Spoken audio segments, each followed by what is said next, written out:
911, what is your emergency? Martin Stillman Douglas High School is being shot up.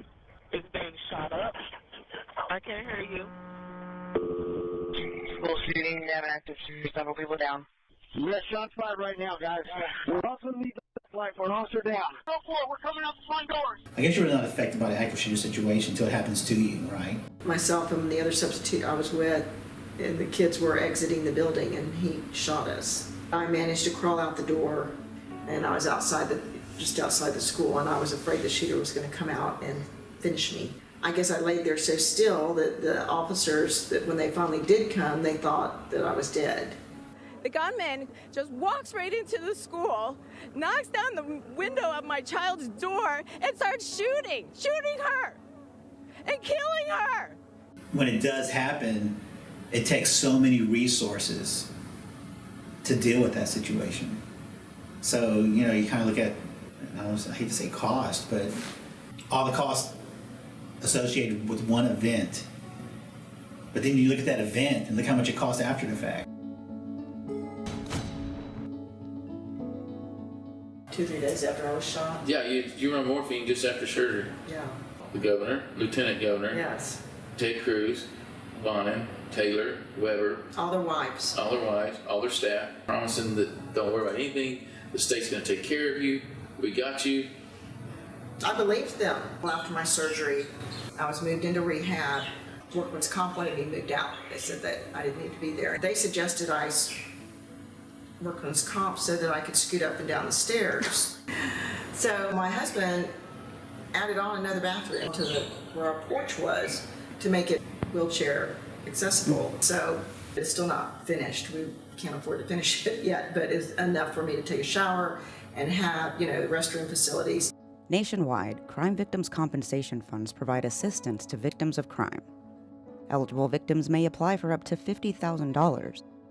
These funds are considered to be the last resort and are distributed only after all other possible sources have been drained. $50,000 doesn't, go very far. This money comes from when you go to court, you pay to court restitution, money set aside for victims. Okay, so there's a pool of money in the state, millions of dollars sitting there.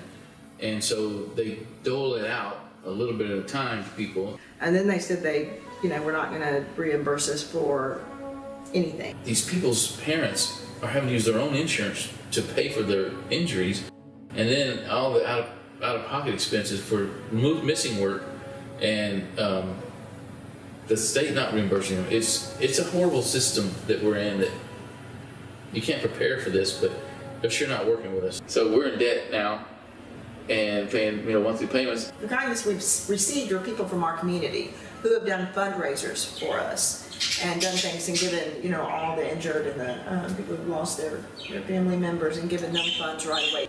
I can't work much because I have to take care of her. She can't go to all these doctor visits by herself. She can't be alone. 3 days a week is physical therapy. There's a doctor's appointments for her leg. There's a doctor's appointment for the nerve damage in the other leg. And then there's psychiatry. Then there's psychologists. And then there's all week long. That's what we do. And so our schedule is completely revolved around the shooting still. After the Sandy Hook shooting, both gun sales and production doubled, making up more than half the U.S. GDP. In the years following, home values consistently fell at an average rate of 6.8%. And in the first 24 hours after the shooting in Parkland, leaders of the firearm industry saw big gains. After the tragedy on February 14th, the school board immediately authorized $31 million in investments, video surveillance, radio system migration and enhancement, upgrade on the intercom system, implementation of a enterprise risk management framework, the code red training and drills. So now required by law, we have one SRO officer and a guardian from SB 7026. It's a law that the 17 parents have passed immediately after the tragedy. So where's that money come from? Do an active shooter drill just to set up the drill. You're meeting with the local fire department, local law enforcement agency.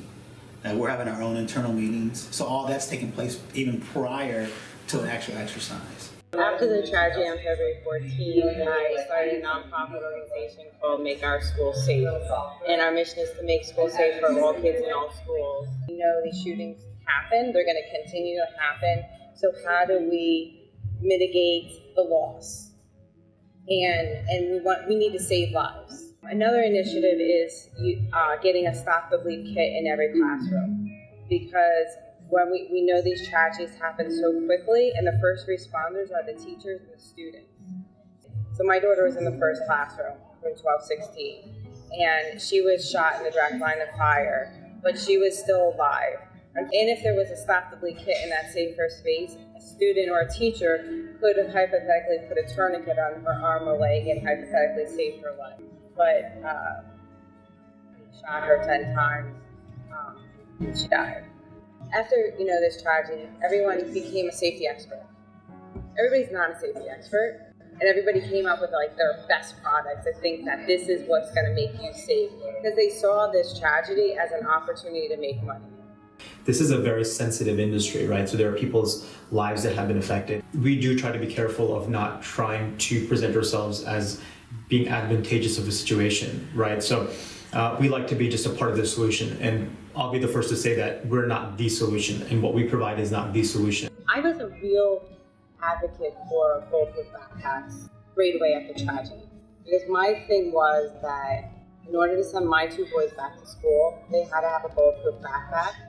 It was as a mother, that was my requirement. I was because at the end of the day, if all else fails, they would have a bulletproof backpack to protect their vital organs. What we have done is partnered with companies like Make Our School Safe. I believed in his product.